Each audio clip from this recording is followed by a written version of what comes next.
السلام عليكم ورحمة الله تعالى وبركاته. الحمد لله رب العالمين والعاقبة للمتقين والصلاة والسلام على أشرف المرسلين وعلى آله وصحبه أجمعين. قال الله تعالى في القرآن العظيم وفي الفرقان المجيد: بعد أعوذ بالله من الشيطان الرجيم بسم الله الرحمن الرحيم فصل لربك وانحر. قال نبينا عليه الصلاة والسلام: إنما الأعمال بالنيات وإنما لامرئ ما نوى أو قام عليه الصلاة والسلام. புகழனைத்தும் ஏகேரவன் அல்லாஹ் ஒருவனுக்கு உரித்தாகுக. சத்திய நபி சர்தாரி ஆலம் எம்பெருமானார் முஹம்மது ரசூலுல்லாஹ் ஸல்லல்லாஹு அலைஹி வஸல்லம் மீதும் அன்னவர் அடைச்சுவற்றை அடிவாராமல் அப்படிக்கப்படி பின்பற்றி வாழ்ந்த உத்தம சத்திய சஹாபாக்கள், தாபீன்கள், தபோ தாபீன்கள், நாதோர்கள், நல்லவர்கள், அவுலியாக்கள், அக்தாபுகள், குறிப்பாக இந்த ஜும்மாவுடைய நாளிலே இல்லத்தில் ஒன்று கூடி இருக்கக்கூடிய நம்மவர்கள் மீதும் இன்னும் தர இருக்கக்கூடிய நம்முடைய ஜமாத்தார்கள், நம்முடைய ஊரார்கள், நம்முடைய குடும்பத்தினர்கள், நம்மளை விட்டு பிரிந்து சென்ற நம்முடைய முன்னோர்கள் அனைவரும் மீதும் அல்லாஹ்வின் சாந்தியும் சமாதானமும் வட்டார கருணையும் ஈடேற்றமும் என்றென்று நீடித்து நிலவட்டு இருக்கட்டுமாக என்று துவா செய்தவனாக இஸ்லாத்தின் காணிக்கையான எமது சலாத்தை பதிலை எதிர்பார்த்தவனாக கூறி எமது சிற்றூரை ஆரம்பம் செய்கின்றேன். அஸ்ஸலாமு அலைக்கும் வரஹ்மத்துல்லாஹி வதஆலா வபரகாத்துஹு. அன்பிற்கும் மிகுந்த பாசத்திற்கு முறைத்தான அல்லாஹ்வின் நல்லடியார்களே, அல்லாஹ் தஆலாவுடைய மாபெரும் கிருபையால் துல்காய்தாவுடைய மாதத்தில் இறுதி ஜுமாவை நாம் எல்லாம் அமர்ந்திருக்கின்றோம். அல்ஹம்துலில்லாஹ். இன்ஷா அல்லாஹ் அல்லாஹ் நாடினால் இன்று மக்ரிபிலிருந்து துல்ஹஜ் பிறையை நோக்கியவர்களாக நாம் இருந்து கொண்டிருக்கின்றோம். அல்ஹம்துலில்லாஹ். அன்புக்குரியவர்களே, இந்த துல்ஹஜ்ஜுடைய மாதத்தின் இந்த 10 நாட்கள் எந்த அளவு சிறப்புக்குரிய நாட்கள் என்று சென்ற வாரம் நாம் பேசி வந்தோம். அதில் சிலவற்றை இன்ஷா அல்லாஹ் அதன் தொடராக இந்த துல்ஹஜ் மாதத்தின் சிறந்த அமலான குர்பானினுடைய அமலை பற்றி, அதனுடைய சட்டத்திட்டங்கள் பற்றி இன்ஷா அல்லாஹ் இந்த வார ஜும்மாவிலே நாம் பார்க்க இருக்கின்றோம். அன்புக்குரியவர்களே, வல்லநாயன் ஒவ்வொரு மாதத்தையும் ஒவ்வொரு நாட்களையும் ஒன்றை விட ஒன்றை அல்லாஹ் தஆலா சிறப்புப்படுத்தி வைத்திருக்கின்றான். வாரங்களில் ஜும்மாவுடைய நாட்களை அல்லாஹ் சிறப்பு வைத்து வைத்திருக்கின்றான். வருடத்தில் ரமலானுடைய மாதத்தை அல்லாஹ் தஆலா சிறப்பாக்கி வைத்திருக்கின்றான். இதே போன்று ஒவ்வொரு அமலுக்கும் அல்லாஹ் தஆலா ஒவ்வொரு விதமான சிறப்புகளை வல்லநாயகன் நமக்கு வழங்கி கொண்டு இருக்கின்றான். அதன் அடிப்படையிலே பார்க்கக்கூடிய நேரத்தில் இந்த துல்ஹஜ்ஜுடைய மாதத்தின் இந்த 10 நாட்களில் எந்த ஒரு அமல் சிறந்த அமல் என்று பார்த்தால் நாம் கொடுக்கக்கூடிய அந்த குர்பானி என்ற அமல் தான் மிக சிறந்த அமலாக நம்முடைய நாயகம் எம்பெருமானார் முஹம்மது ரசூலுல்லாஹி ஸல்லல்லாஹு அலைஹி வஸல்லம் அவர்கள் ஹதீஸில் அறிவிக்கின்றார்கள். இன்னொரு இடத்துல சொல்லக்கூடிய நேரத்தில் இந்த குர்பான் என்பது அல்லாஹ்வுடைய இஸ்லாத்துடைய ஒரு அடையாள சின்னம் என்று சொன்னார்கள் எம்பெருமானார் முஹம்மது ரசூலுல்லாஹி ஸல்லல்லாஹு அலைஹி வஸல்லம். எப்படி ஒவ்வொரு பொருளுக்கும் ஒவ்வொரு இதுக்கும் அடையாள சின்னங்கள் இருக்கின்றதோ, அதே போன்று இஸ்லாத்திலும் பல அடையாள சின்னங்கள் இருக்கிறது. அந்த அடையாள சின்னங்களில் ஒன்று சின்னம் இந்த குர்பானி என்ற மிக மேலான ஒரு அமல் என்பதாக எம்பெருமானார் முஹம்மது ரசூலுல்லாஹி ஸல்லல்லாஹு அலைஹி வஸல்லம் அவர்கள் சொன்னார்கள். நாயகம் ஸல்லல்லாஹு அலைஹி வஸல்லம் அவர்கள் தொடர்ந்து 10 ஆண்டுகள் மதீனாவில் குர்பானி கொடுத்தார்கள் எம்பெருமானார் முஹம்மது ரசூலுல்லாஹி ஸல்லல்லாஹு அலைஹி வஸல்லம். அது குர்பானி கொடுத்ததின் காரணமாக அது அவர்கள் மீது ஃபர்லாகிவிட்டது, நமக்கு அது வாஜிபாகிவிட்டது குர்பானி கொடுப்பது. சில கேள்விகள் எல்லாம் ஓடிக்கொண்டிருக்கும். யார் யாரெல்லாம் குர்பானி கொடுக்க வேண்டும், யார் யாரெல்லாம் குர்பானி கொடுக்கக்கூடாது என்று சில கேள்விகள் நமக்கெல்லாம் ஓடிக்கொண்டிருக்கும். அன்புக்குரியவர்களே, அதில் நாம் பார்க்கக்கூடிய ஒரு நேரத்தில் குர்பானியை பற்றி பேசக்கூடிய நேரத்தில் நாயகம் ஸல்லல்லாஹு அலைஹி வஸல்லம் அவர்கள் ஹதீஸில் அறிவிக்கக்கூடிய நேரத்தில் இப்படியாக அறிவிப்பார்கள். குர்பானி யார் யார் மீதெல்லாம் குர்பானி கடமை என்று பார்த்தால், ஜக்காத் அந்த நிசாப் யார் மீதெல்லாம் கடமையோ அவர்களுக்கு குர்பானி கடமை. ஜக்காத்துக்கும் குர்பானிக்கும் பல வித்தியாசங்கள் உள்ளது இஸ்லாத்தில். இப்போ ஜக்காத்து எப்படி கடமையாகும், எதனால் கடமையாகும் என்று பார்த்தால், நம்மள்ட்ட இருக்கக்கூடிய அந்த தங்கம் 87.5 கிராம் தங்கம், 87 கிராம் தங்கம், அதே போன்று வெள்ளியில பார்த்தால் 612 கிராம் வெள்ளி, இது இருந்தால் இது எப்படி இருக்க வேண்டும், ஒரு வருடம் நம்மிடத்தில் பூர்த்தியாக இருக்க வேண்டும். இந்த வருடம் நம்மள்கிட்ட ரமலான்ல இருக்குது அல்லது டிசம்பர் மாசத்துல இருக்குது, ஜனவரி மாசத்துல இந்த தங்கத்துடைய விலையோ இல்லை அதுக்குரிய பொருளோ இல்லை அதுக்குரிய பணமோ நம்மள்கிட்ட இருந்தது, இது ஒரு வருஷம் பூர்த்தியாக இருந்தது என்று சொன்னால் நம் மீது ஜக்காத் கடமை. ஆனால் குர்பானி என்பது இந்த 612 கிராம் வெள்ளியிலும் 87.5 கிராம் இந்த தங்கத்திலும் இந்த நிசாப் என்பது, இந்த அளவு என்பது பிறை 10, பிறை 11, பிறை 12, துல்ஹஜ் மாதம் பிறை 10, பிறை 11, பிறை 12, இந்த 3 நாட்களில் யார் யார் இடத்திலெல்லாம் இது இருக்கிறதோ அவர் மீது ஜக்காத், அவர் மீது குர்பானி கொடுப்பது கடமை என்பதாக எம்பெருமானார் முஹம்மது ரசூலுல்லாஹி ஸல்லல்லாஹு அலைஹி வஸல்லம் அவர்கள் தனது ஹதீஸ் ரீதியாக அறிவித்திருக்கின்றார்கள். மேலாக சொன்னார்கள் எம்பெருமானார் முஹம்மது ரசூலுல்லாஹ், யார் யாருக்கெல்லாம் குர்பானி கடமையாகி, யார் யாருக்கெல்லாம் குர்பானி கொடுக்கக்கூடிய காசு இருந்து, யார் யாருக்கெல்லாம் குர்பானி கடமையாகி, யார் யாரெல்லாம் குர்பானி கொடுக்கவில்லையோ அவர்கள் தொழக்கூடிய இடத்திற்கு வர வேண்டாம் என்றார்கள் எம்பெருமானார் முஹம்மது ரசூலுல்லாஹி ஸல்லல்லாஹு அலைஹி வஸல்லம் அவர்கள்.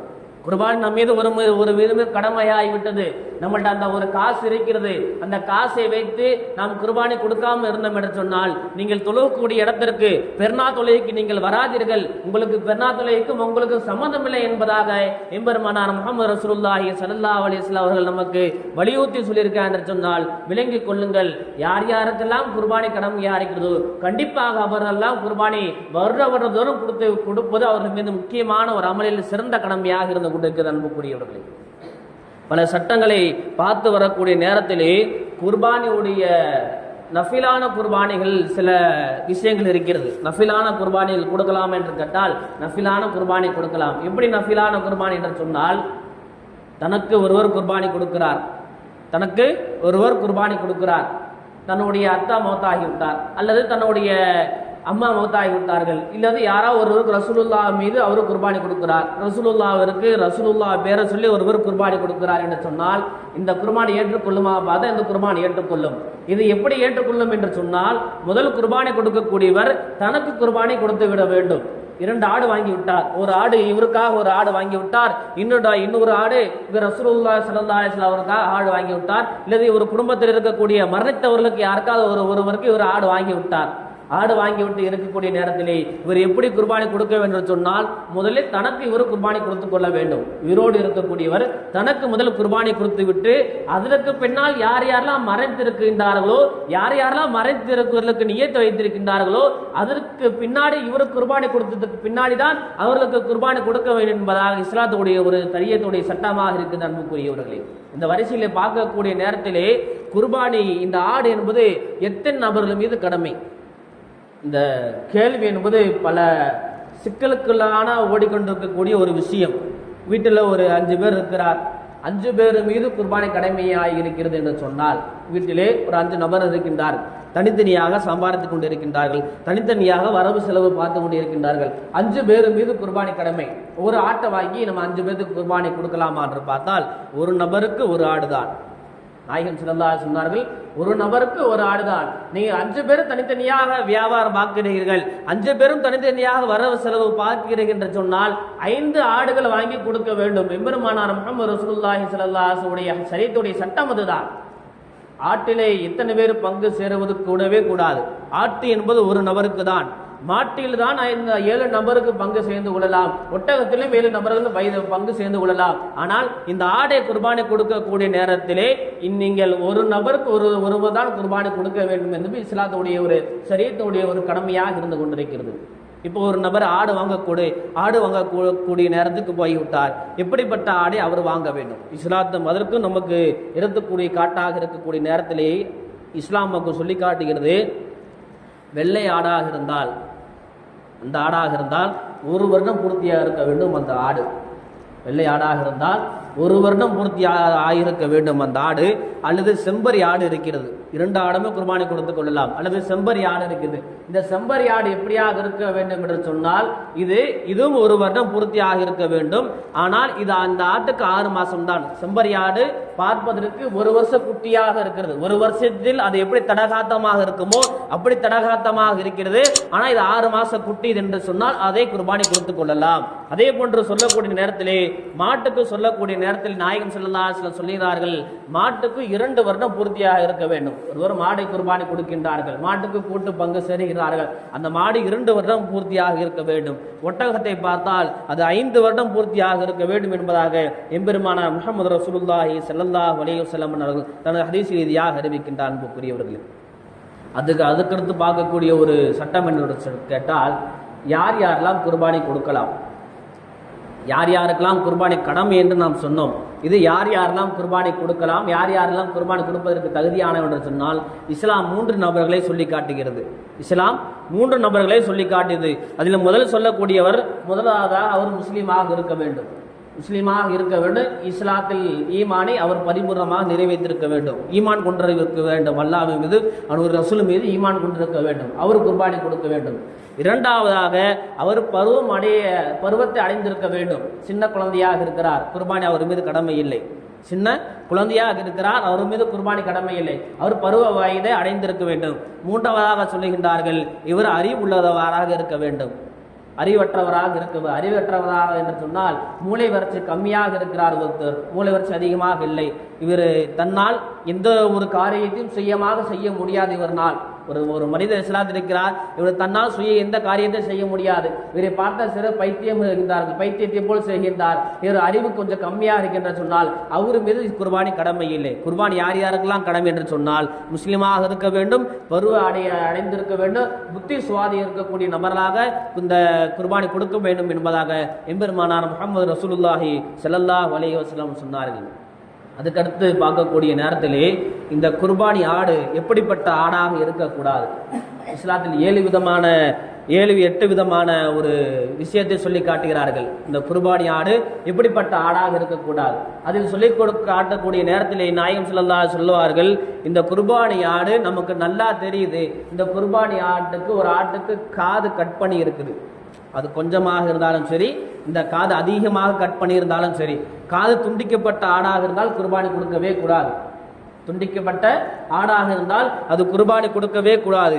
இதற்கு நல்லா தெரியும், இதுக்கு இந்த ஆட்டுக்கு கண்ணே தெரியல, கண்ணு ரொம்ப மங்கலாக தெரியுது. நமக்கு தெரியும், ஒரு ஆடை பார்க்கும் பொழுது இது நல்ல ஆடா, இது நல்ல தடகாத்தமான ஆடா நமக்கு தெரியும். இந்த ஆடை பார்க்கும்போது இந்த ஆடுக்கு கண்ணு தெரியல, நமக்கு நல்லா தெரியும். இன்னொரு பார்த்தால் இந்த ஆடை பார்க்கும் பொழுது நொண்டியான ஆடாக இருக்கிறது என்று நமக்கு தெரியும்.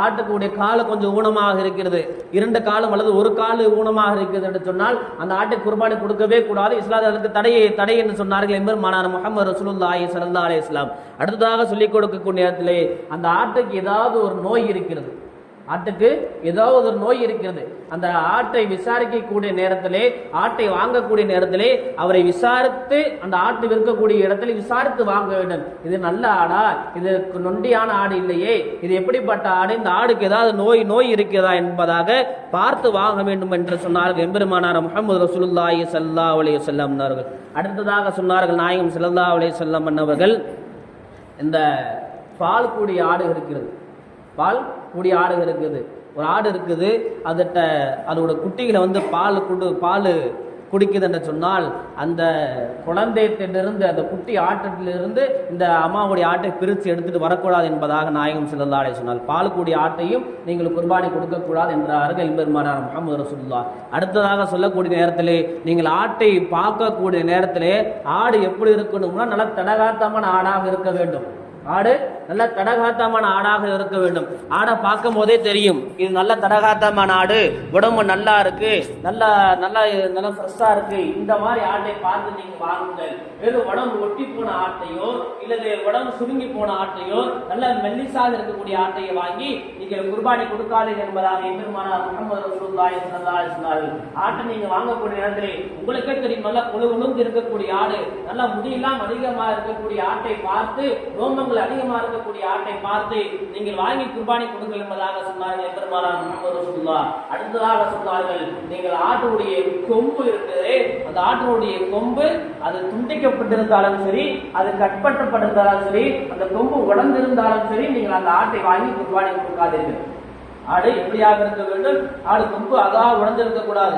இல்ல யாராவது ஒருவர் ஆட்டுக்கு கொம்பு அதிகமா வளர்ந்துருச்சு அப்படின்ட்டு வெட்டி இருப்பாங்க, அப்படிப்பட்ட ஆடை நீங்கள் குர்பானி கொடுக்க கூடாது. கொம்பு எப்படியாக இருக்க வேண்டும் என்று சொன்னார். பரிபூர்ணமாக அந்த கொம்பு எப்படி இருக்குமோ அதனுடைய தன்மையில் இருக்க வேண்டும், அப்படிப்பட்ட ஆட்டை தான் நீங்கள் குர்பானி கொடுக்க வேண்டும் என்பதாக எம்பெருமானார் முஹம்மது ரசூலுல்லாஹி ஸல்லல்லாஹு அலைஹி வஸல்லம் அவர்கள் தனது ஹதீஸ் ரீதியாக அறிவித்திருக்கிறார் என்று சொன்னால் விளங்கிக் கொள்ள அனுப்பக்கூடியவர்களே, எவ்வளவோ விஷயங்கள் நமக்கு இந்த குர்பானை பற்றி நாயகம் ஸல்லல்லாஹு அலைஹி வஸல்லம் அவர்கள் நமக்கு விளக்கி காட்டி தந்திருக்கின்றார் என்று கூறியவர்கள். அதே போன்று நாயகம் ஸல்லல்லாஹு அலைஹி வஸல்லம் சொன்னார்கள், ஒருவர் குர்பானி கொடுக்கக்கூடிய நேரத்திலே எந்த நேரத்தில் அவர் குர்பானி கொடுக்க வேண்டும்.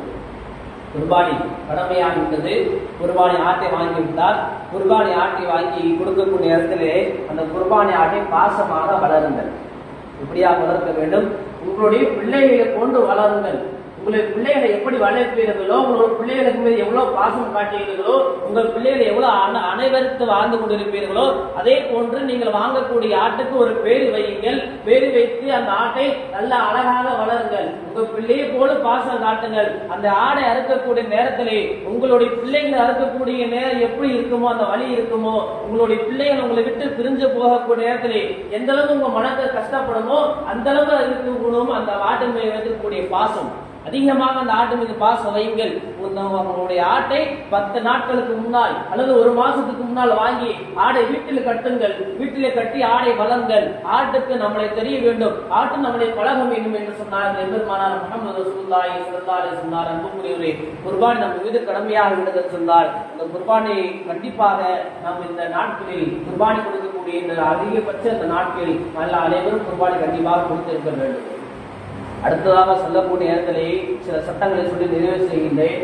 சரியத்துடைய சட்டத்தை சொல்லக்கூடிய நேரத்தில் இமாம்கள் இப்படியாக சொல்லுவார்கள், ஆட்டை வாங்கக்கூடிய நேரத்திலே பேரம் பேசி நீங்கள் வாங்காதீர்கள். மற்ற ஆடுகள் வாங்குறோம், திருமணத்திற்கு ஆடு வாங்கிறோம், ஏதோ ஒரு விசேஷத்துக்கு ஆடு வாங்கின்றோம், அப்போ நீங்கள் பேரம் பேசிக் கொள்ளலாம். ஆனால் இந்த குர்பானிக்கு நீங்கள் ஆடு வாங்கக்கூடிய நேரத்திலே நீங்கள் பேரம் பேசி குர்பானியுடைய ஆட்டை நீங்கள் வாங்காதீர்கள். ரொம்ப அடிமட்ட விலைக்கு இந்த குர்பானியோட ஆட்டை நீங்கள் வாங்காதீர்கள்.